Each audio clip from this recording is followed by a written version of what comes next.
Welcome to the Play-Based Learning Podcast. I'm your host, Kristen R.B. Peterson, and maybe your new teacher bestie that is here to hype you up, maybe give you a motivating kick in the pants, and teach you all I know about play and childhood. I am here to help you challenge old and outdated practices and inspire you to create a truly developmentally appropriate early childhood environment that fosters creativity, curiosity, and joy in the children that you care for. Let's set the stage for a lifelong love of learning. Let's get going. Oh my gosh, everybody. Okay, this is a full circle moment because one of my early childhood besties, Tiffany Pearsall, is with me today. And oh my gosh, I really wish that we could recreate our podcast opening. What was it? Wow. Was it? Welcome to Q&A with T and K. I'm Kristen and she's Tiffany. Yeah, I don't even know. Was that right? Something like that. Yeah, sounds about right. Yeah. Oh my gosh. Anyway, Tiffany Pearsall is joining me today. Like, I am so excited you're here. I'm so excited to be here. For those of you who don't know, we had a podcast called Q&A with T and K. It had over 100 episodes, like 130 or something wild like that. Yeah. We did it for a long time. How many years ago was that? Oh, Lordy. I want to say like 2012, 2013. Oh my God. Like before Skype was a thing. So we had to like. Before Butterfly Hill? No. You've been a couple years in. 2014 is when Butterfly Hill opened. So it had to be before that, but it was before like Zoom or Skype. So we actually would fly. I would fly to Washington State to record with Tiffany. We record like 30 episodes in a weekend. Yes. Just like, my brain is mush. What's the next question? We got this. My gosh. Oh my gosh. Yeah. That was wild. We had to like sync up our phone calls and then like record the phone call as we phone called. Yes. Yeah. And once you did all that work, it was like, well, we're going to record 70 now that everything's working. And I think there was probably times where we thought we were recording and then we weren't. And then we had to record a whole bunch of crap again. Oh my goodness. But there was some really good stuff there. You can still find it on playvolutionhq.com. They're all there. They're not on like they're not on like iTunes or anything anymore, but you can find lots of episodes on Playvolution HQ. Okay, so here's the cool thing. I actually haven't been out to Washington to visit Tiffany in a few years. I tried to like 2 Junes ago. Only 2. Yeah. It's been 3 because I tried to visit. It was when you were pregnant with Judy. And Judy's 2.5. So yeah, not but I tried to see you after she was born. She was a couple months old, remember? And then she had COVID. We all had COVID. Yeah. That sucked. There were several of those, like, I'm going to be in town. Oh, but everybody has COVID. Yeah. That's not as much of a thing anymore. No. And so I'm making plans to go out to see Tiffany at some point because Tiffany started her own school in what year? Play Frontier opened in 2019. And you just got a new building. Yeah, we just moved across the street from our old building. Okay. They want it. Do you want me to, like, are you ready for the full story? I'm ready for the full story. That's why you're here, because it's actually amazing and it's mind-blowing the amount of money that you were given by grant writing for opening this new building. Okay, so tell us all the things. For sure. Okay, so it started when Kristen and I first started podcasting. You or Kristen? The third person. I don't know why. I was working at a public school in Oregon, and then I moved because we stopped kind of right around when my first kid guy was born. Yeah. And I was driving an hour and a half to bring him as an infant to care at somebody's house each way. So I'd have to wake up at 4:30 in the morning to pump, and then wake him up at 5:30 in the morning, and then drive an hour and a half, and then drive home. And it was just like the most exhausting, most terrible year ever. But I loved my job. And then I was like, we got to find somewhere closer. There were no openings for infants, not even a slot available, not just like wait lists, but like, there's no infant care. You cannot get childcare for anybody under 12 months of age in the whole county. And so then I was kind of like, well, I could keep doing this drive thing for a job that I pretty much love, but like I have some big feelings about equity and like paying to go to preschool at a public school. Yeah. Or I could just like do it. So I said, fuck it, and I did it. Yeah. Am I allowed to say bad words on this? Will you bleep me We'll out? put an explicit warning on it. Okay, good. I love it. Tiffany's spicy these days. You hold me out in the woods too long, and I started turning into a crazy lady in the woods. So we moved to rural Washington. I'm in Carson, Washington, in the Columbia River Gorge, and I opened Play Frontier. My son was 1.5 years. We were in the toddler room. I found this insane, like, ghost town is how I describe it. Chip in, you've been there. Oh yeah. I've so stayed there, and I thought there was like a serial killer outside in the woods. There's no curtains on the windows in the house that I stayed in the ghost town, and it's really creepy. We actually slept with knives next to our mattresses. We moved all of our mattresses. So really, it's just like all the elk looking in the window at you. Oh my gosh, we moved all of our mattresses all into the living room when we were there for the play conference, the Play in Nature conference. Anyway. So anyway, we found this site. It's called the Wind River Nursery. It's a tree nursery. They had it's like 300-acre fields and then this giant campus. So there are 9 houses and a bunch of giant outbuildings and like 30,000-foot refrigerator warehouses. And nobody was using them. Yeah, so that's the site was where all of the original park rangers in America were trained. Yeah. Like they would come and live here and train here and then go everywhere else in the state, in the nation. Yeah. And then it shut down in like 91 through 99. They just descaled it until it was nothing. Yeah. And the Forest Service couldn't maintain these empty buildings that weren't being used. So they transferred it to our county, which I've learned is actually a very big deal. Everyone has to sign off. I literally wouldn't have the building I'm in now if President Trump hadn't signed a piece of paper, which is weird that he had anything to do with my. Interesting. Interesting. So, yeah, like transferring land from federal to anything else is very hard to do because it has to pass through all 3. So anyway, they transferred a lot of the site to our local county government, but then there's like, what are we supposed to do with it? There are all these great ideas about what could happen, but there's not really money to do it. So anyway, then I just like rolled up on these historic, beautiful houses and was like, there needs to be babies everywhere.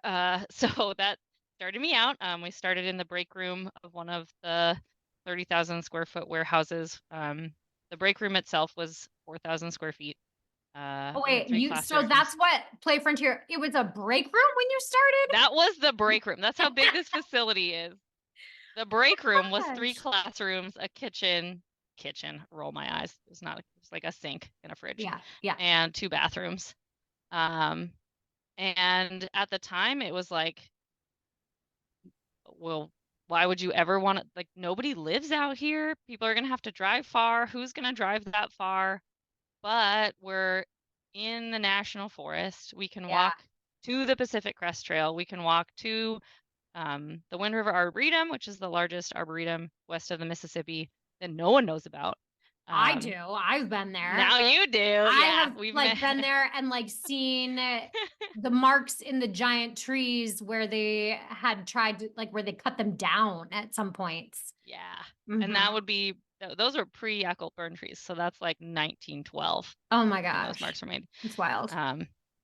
Yeah. And just like all of this free federal land to explore, right? Yeah. And so we go by foot from our all-day licensed childcare, and we just leave campus with the kids, and we've got, these are the good places to catch crawdads in the creek, and these are the good places when it's too hot and you need shade, and these are the good places when it's pouring rain and you need like the deepest, densest cedar you can to like make you not soaked and miserable. Yeah. So we have all that from where we are. And then the weird part is that the building, before it came to us, someone tried to grow marijuana there. and like got it all outfitted and then was just like, you know what? I wasted all my money getting this place decked out. See you later. Bye. So they didn't know what to do with the facility. And then they were like, you know what would be great is if we grew marijuana here and like made money. So then they were like, you have to leave. And we'd only been open for a year at this Oh point my when that gosh. happened. And at that point, we were already like, well, we're never leaving the nursery area because these are the best trails ever. And like Yes. you never get this direct, uninhibited access to nature and Yeah. a licensed facility at once. So that's when we started scouting the other buildings on site. And we found a weird one. I love weird old buildings.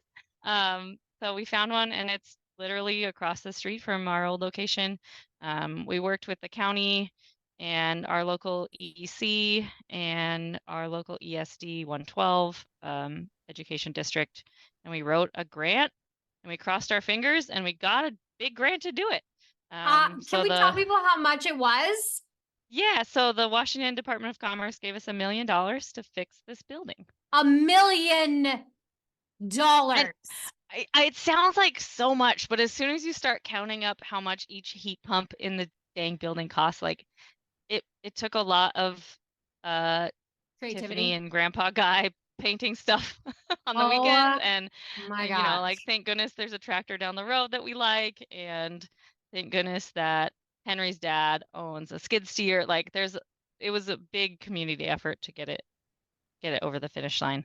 And we moved in this last week of January. So Oh like my from goodness. the first moment of scouting to move in was almost 3.5 years. Wow. We did it, man, and it's You the did it. freaking best. It's the Okay. best. Every Tell day us is the about your best new day ever. facility. Like, tell us some of the big features that you love, that you planned purposefully because you know early childhood and you know developmental appropriate practice and you know play and you know like what a perfect environment setup is. So tell us some of their favorite things. Absolutely. I did a lot of research, like the actual architecture and design of childcare facilities is high on my list of favorite things to nerd out about. My soapbox is that oftentimes just getting a space at all is the challenge, not is this a good space. So like no shade, but how many programs are shoved in church basements and leftover old special education rooms because like, oh, we've got the space, we might as well offer this too, or like there's nowhere else that has sinks this close, so I guess it's here. And like when we're always, it's that like surviving versus thriving mentality. What would it mean for a facility to really thrive? So we did a lot of research and like not just what is the minimum number of square feet per kid, but what is the best practice number of square feet per kid, and what efficiency pieces do we build in for the teachers so that they can spend their time focusing on the meaningful interactions, not stressed out that the preschool hasn't sent the rinse cup yet, because if they don't get the load of dishes in, then if we take all of that stress away, what's left? And magic is the answer. Magic is left. My gosh. So the big highlights are every single classroom has a dishwasher and an under-counter refrigerator. And they're sanitizing dishwashers. We throw all the stupid toys and binkies and everything goes in your dishwasher every single night, and you don't even think about it. I haven't thought about finding a water bottle top for the extra water bottles that didn't got washed since the day we started in this building. Amazing. I used to spend easy 20 minutes of my life every single day being like, oh no, I can't find the water bottle tops because they're still in the dishwasher and someone else, like it just happened. Like somebody else uses your water bottle, so you just like put it in the dishwasher and get a new one. Like you wouldn't think that that would be life-changing, but it saves hours of our time. Every classroom has their own bathroom. So for preschool, that means kid-sized toilets with barn-style half doors directly into the classroom.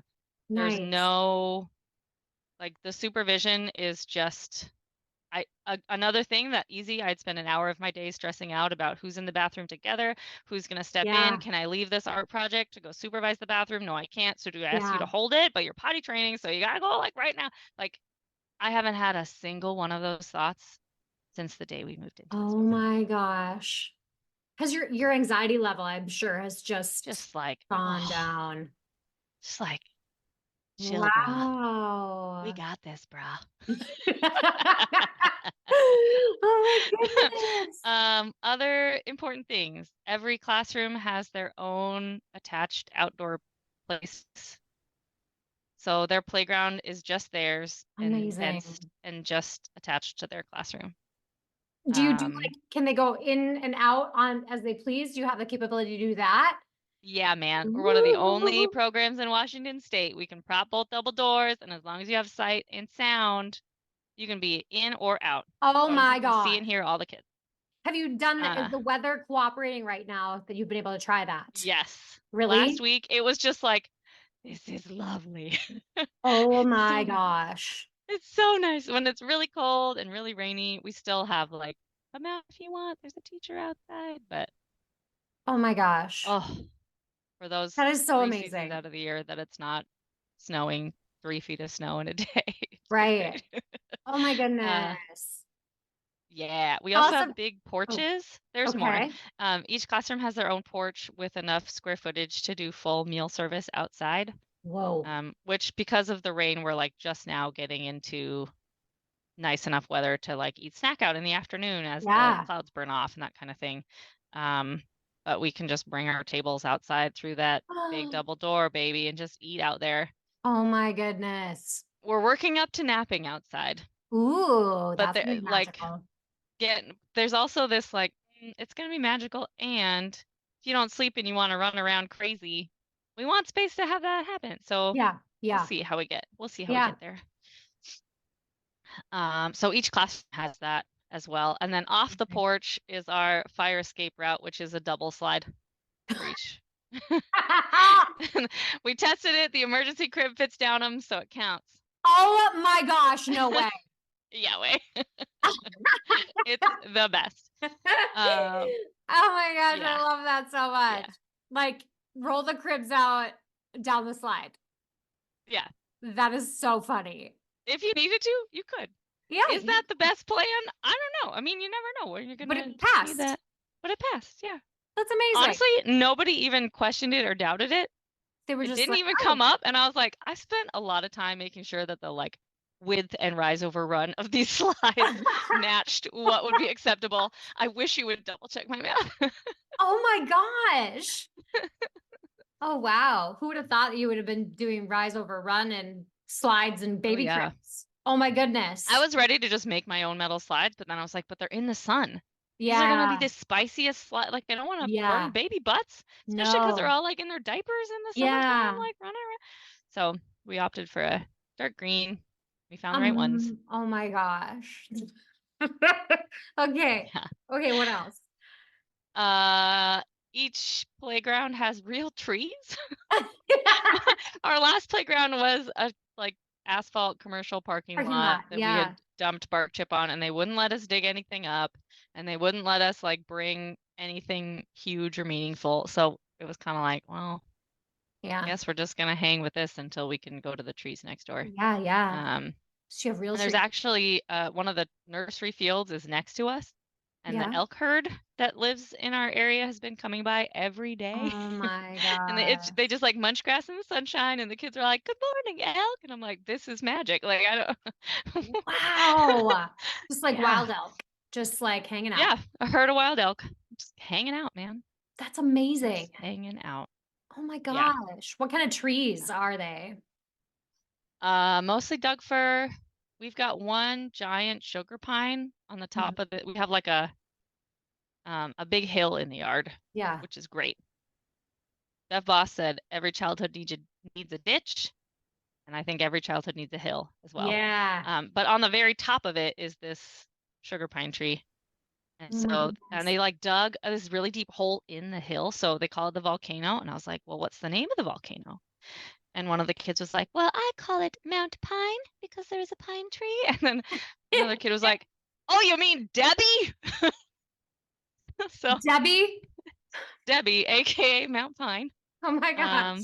Yeah, I love those are kids. the trees we have now. I'm looking for some quaking aspen so that we get some good deciduous leaf play. Also nice in the Yeah. summer to have some deciduous floating about. And then on the other side of the building is where we're working on our orchard and like community food production gardens. Oh my goodness. Okay. Tell me about your don't you have built-in sensory table things in your each Oh yeah, bathroom? I made some custom sinks. Um, you know how at like hospitals they have those giant, you always see them in like ER washing their Yeah, entire yeah. arms and the Like yeah. just So big bins. Like they're big stainless steel tubs with like lots of sink faucets coming out the top. yeah, yeah, So I got one of those that is a foot deep yeah, so that kids don't like fall in, but also yeah. the toddler teachers requested deep enough for a baby. Okay. So it had to be deep enough that you could like put a paint covered kid in and wash their feet off. Yeah. But then low enough that you could reach in and you weren't gonna like face plant into the water. So Okay. we got one of these stainless steel faucets attached sinks and then we chopped it off with a Yeah. grinder. So Oh they're my only a gosh. foot off the ground. Oh my gosh. And how many faucets do they have? Just one? Three. Three. Oh. Yeah. Oh Yeah. my gosh. So do you use Yeah. that as your sensory table or is that just water for like water and water play It's and just for like cleaning? all the water play. Yeah. All the water play. We do also have a sensory table Okay. that we do put like water and soapy bubbles and stuff in because that is technically our hand wash sink. Yeah. So like, somebody has to go to the bath. There's definitely windows where like, hey, everybody already went to the bathroom, so we're not too Yeah. stressed about washing hands right now. But that tends to be more of the water flowing sink, if that Mm. makes sense. Mm-hmm. Um, and then the like water buckets and stuff we do outside just because then we can really get wet and go nuts and not, be stressed out about it. Absolutely. Absolutely. Yeah. Our favorite thing right now is getting it as hot as we can get it and then sticking our tongue out into the flow and then laughing hysterically about it because they're really high up. Like the faucet is like a tall swan neck and it's like Yeah. eye level with the kids. Oh my So gosh. that was also a fun learning curve of like they go to wash something, then all the water would Water go in comes their in their face. face. Yeah, so they've had to learn how to like hold it down and hold it in. So then, Yeah. like how all that and like how to adjust the pressure if you're washing spoons. Oh, um, all those things you don't really think about. There's a learning curve, but you there's a learning definitely, curve. when you're Yeah. like, so I travel a lot, so I got a lot of Airbnbs and all the sinks are different. And so it's like, you Hmm. just have to be very aware of like how you're holding things underneath the water. You got to get to know your own sink. Yeah. Oh, absolutely. Oh my gosh. So Okay. that sink tends to be our washing sink. So we'll put like a Tupperware in the sink and fill it with soapy bubbles Yeah. because also they want it to be like maxed, right? Yeah. Toddlers have adjusted theirs down so it's a very slow flow. Otherwise, the toddlers are just like, there's water everywhere. Hmm. And they like to clog their drain with paper towels a lot. So then there's like a lot of water everywhere. But ours is mainly for flow. So we'll put like a bin of soapy bubbles and then all the paintbrushes or all the animals or and we'll just dump it in there and leave it. And somebody comes along and washes it all. Oh my gosh. Just happens, man. I don't have to think about washing paint things hardly ever. Kids just do it. Just dump it in the sink and somebody washes a brush and then it's done. Oh my gosh. That's so amazing. Yeah. How often, so you have these really cool bikes. Yeah. What are the Yeah, these bikes really called? cool. Because you got another grant for that. We did. We've gotten pretty good at grant writing. Yeah. I should say. We've also got this like weird niche. We're rural, we're low income, we're childcare desert, so like we hit a lot of boxes. Yeah. And then we also have this like we're the only place that does infants. Okay. So there's that like equity piece on that end too. So we kind of fit a lot of boxes, I'll say. But we got this bike they're called bunch bikes. We got a grant to get the bunch bikes. They're 6-person cargo bikes. So the teacher rides and it's like a bike bus and we hook on the battery and we bike. We Oh my bike. gosh. Yeah. How often So we have 2 of those. Okay. In the summer, somebody's using them almost every day. Oh my goodness. Yeah.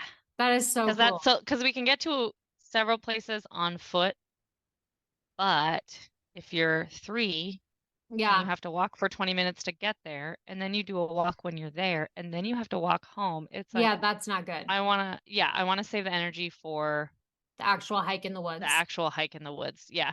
I mean, like it is kind of a nice walk to get wherever we're going, but like I want them to use their energy in the hike in the woods. We discovered that it's like wicked fun. It's better and more fulfilling than any lunch break to hop in a bike and drive those kids around. Oh my goodness. It's so fun. Aw. And then we can go really far. That's how we get all the way up to the Pacific Crest Trail and back. It's How like, fast do they go? Out. We don't let them go faster than 10 miles an hour. Grandpa Guy and Kurt were like bottoming out at 30, and I was like, we don't need to do this. Oh my gosh. Don't put children in there. I'm glad it's just you two. Go nuts. How many kids can fit in one? 6. And then do they wear 7 helmets? if you have the like, yeah, they all wear helmets. Okay. And we have these like adapter seats for younger kids. Yeah. Infants are kind of like, it's not as fun if you're a baby unless you're like into it. Yeah. But generally that like 1 year to year and a half, it becomes like, this is awesome. Oh my gosh. So yeah. Okay. It gets us to places, but also like the act of riding is an incredible reset.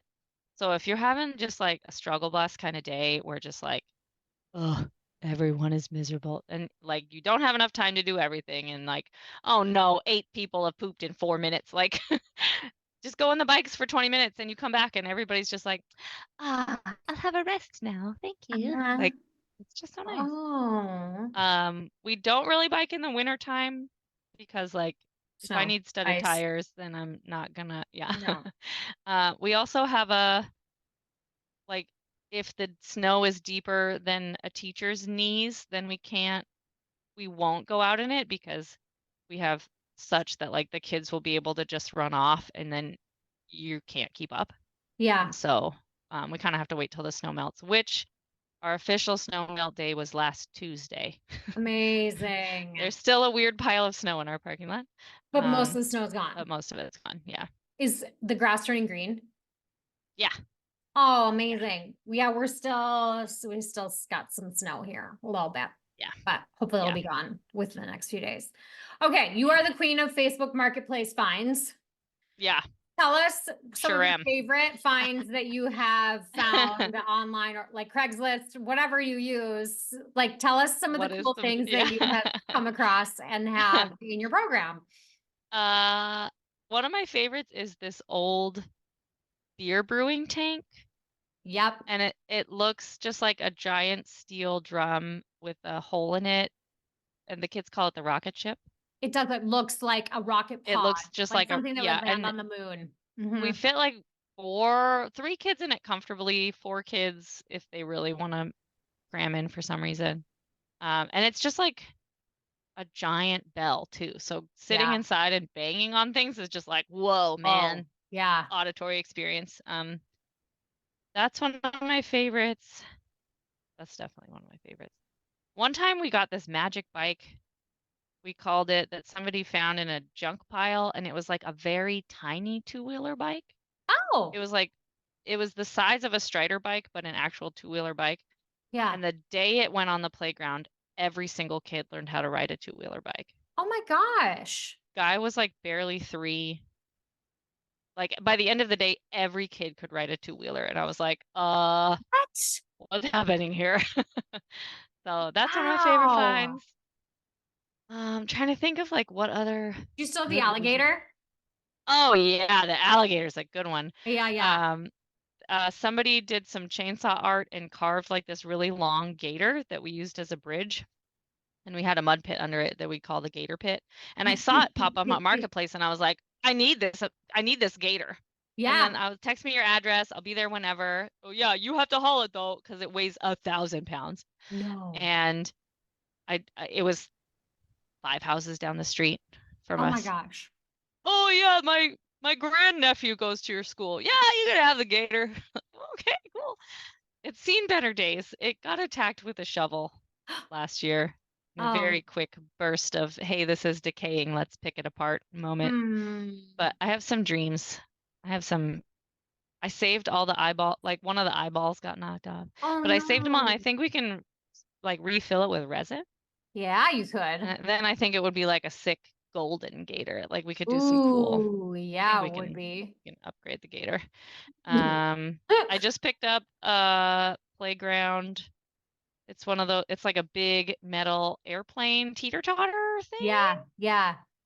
that like three kids sit in it, and then you can tilt the wings back and forth. Okay, when you go I've gotten on some culvert. My culvert pipe is another good one. Ooh, I drove by every day for 3 years at a hardware store, and finally I went in and I was like, "How much for your culvert pipe?" And they're like, "You want it? Take it. We've been trying to get rid of it for years." And I was like, what? "So that's how we got our culvert pipe."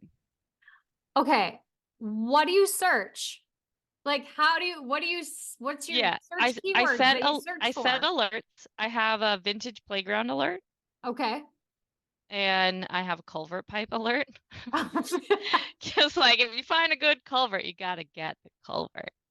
Um, I don't have a lot of free time in my life at the moment, so I also just like scroll through every single local posting. Yeah, yeah. Anytime I'm in a scrolling mood, I click the local and I just go through because there's not a lot. And if there's something good, then Yeah. gotta get it. Oh my goodness. Yeah. Okay. Yeah. Does each classroom have storage? Yeah. There's a full-size pantry in every classroom. And do you use that just for food or is it for all the materials? Oh, we put all our materials in there. Yeah. And then we also have, so the kitchens. Oh, the kitchen. I explained the Yeah, you didn't even dishwasher talk bridge about the situation. I kitchen. You didn't even talked talk about the about the dishwasher, kitchen. but not the kitchen. Yeah, you We gotta call talk them about home ec labs because if we call them a kitchen, we need 7 sinks in every classroom. So what? there are home economics labs. Oh, good Lord. There's been a lot, like, we could do a whole nother episode about fighting licensing on dumb rules. Oh my gosh.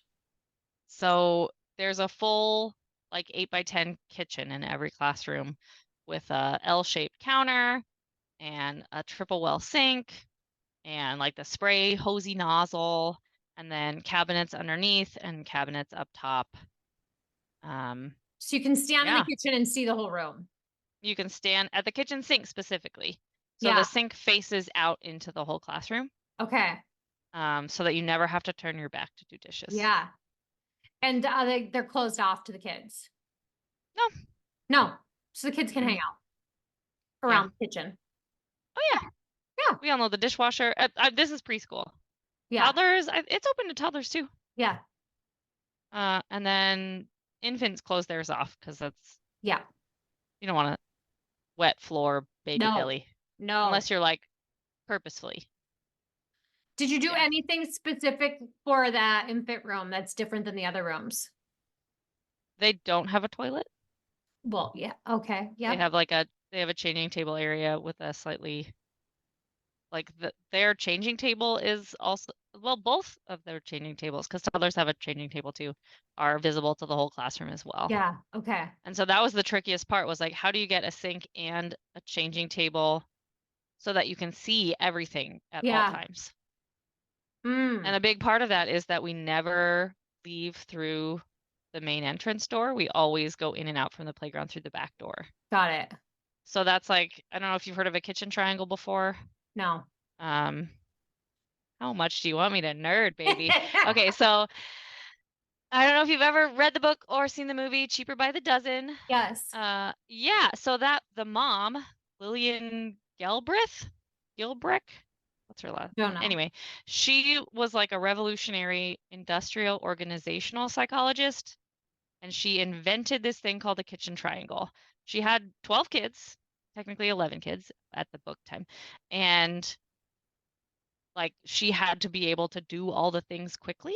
Yeah. And she already studied efficiency for like, oh, you own an apple orchard picking machine. Like, let's make sure your efficiency is up to speed so that your workers are doing the least amount of damage to their body, but also doing it quickly. So that was like her professional life. And then she was just like, this shouldn't be screwed, yo.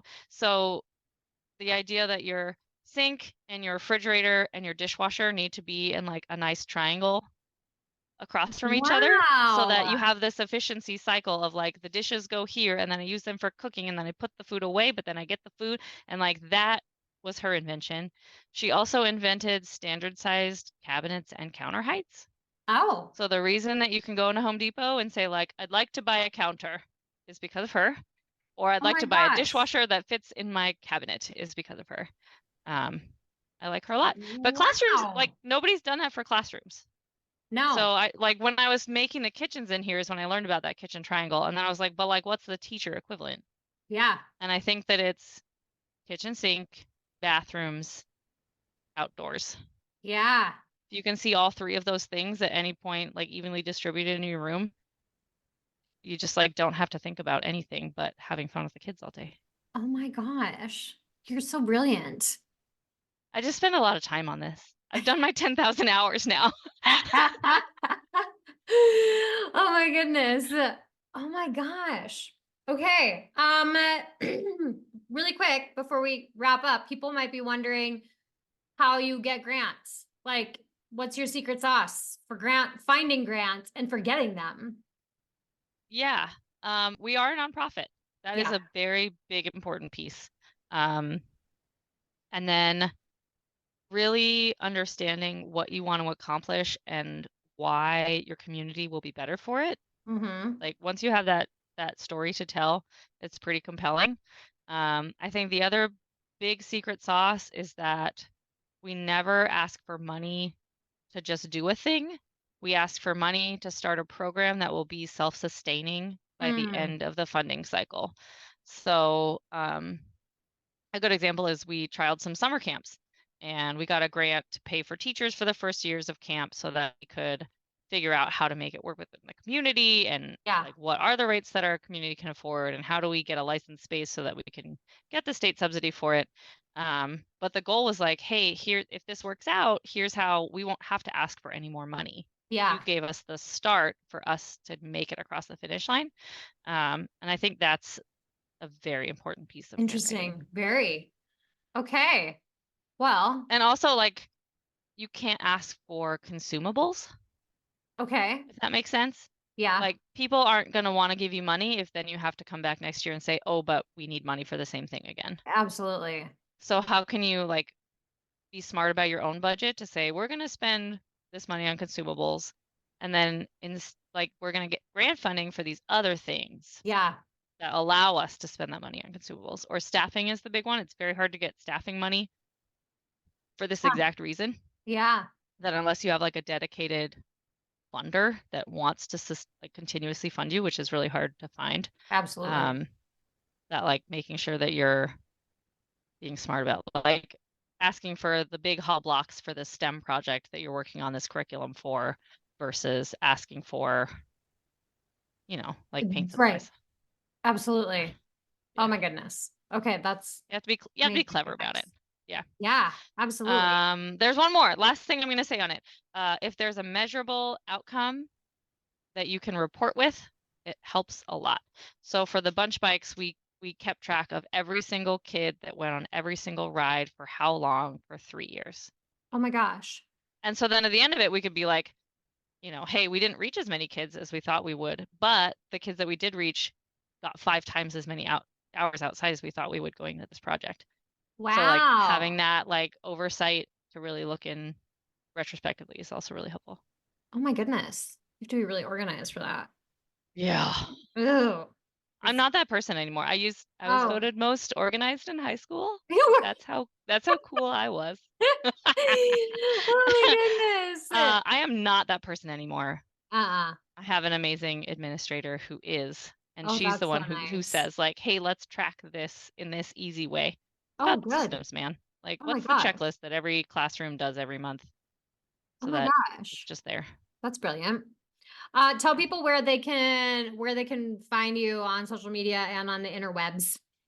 Yeah, so Play Frontier is on Instagram. It's at Play Frontier. And then our website is www.playfrontier.org. Oh my goodness. Thank you for Where you can being find us. here. And thank you for Yeah, thanks for having me. yeah, thanks for spilling all the beans. Like Oh yeah. the It work that sounds you're I want to reiterate that it sounds like we are very, very lucky, but we have worked very, very very hard. hard. We Absolutely. have eaten this elephant one bite at a time. And so wherever you are in the journey, if just like knowing where you want to go, having that vision statement and having that mission statement to get there, like You can do it. You just have to eat that elephant one bite at a time. Ooh. Okay, I like this analogy of eating the elephant one bite at a time. That would take a long time to eat. It does. Oh my goodness. That's brilliant. All right. I wish we could remember how we used to end our podcast. Well, Kristen, Well, Tiffany, it's been fun. We'll see you next see you next time time on on Q&A. Q&A with T and With K. T&K. Bye-bye. Bye. Oh, yeah, I love it. Thanks. If you liked what you heard today, share this podcast with your coworkers, admin, or maybe even your partner. And I love getting 5-star reviews so more people can embrace play. Hit follow or subscribe so you never miss an episode. Or connect with me on Instagram or my website, KristenRBPeterson.com. Until next time.